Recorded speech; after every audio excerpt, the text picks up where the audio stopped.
Magandang hapon mga tol, no? Si Manila Boy ulit to.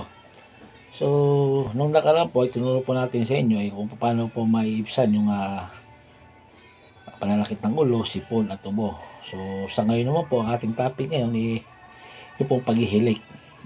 Karamihan po sa atin malakas po maghilik, ano, at medyo si Messi laging puyat dahil kapag humilik po tayo, talagang maingat at malakas, no? So, ano po ba ang mga dapat natin gawin para po maiwasan natin ang paghilik?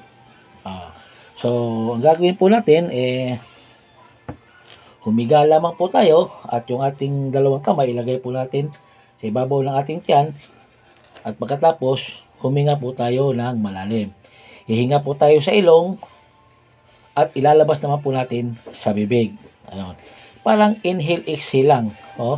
Ulitin ko po, hihinga po tayo ng malalim sa ilong at pagkatapos, ilalabas natin sa ating bibig.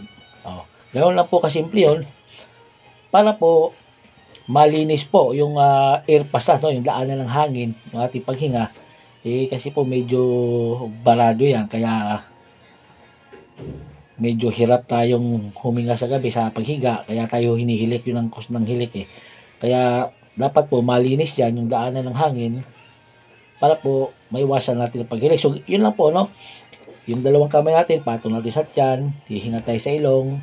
Habang nakahiga po hihinga tayo sa ilong at ilalabas naman natin sa bibig. Gawin lamang po natin yan ng mga 2 minutes o masigit pa, ganyan, no?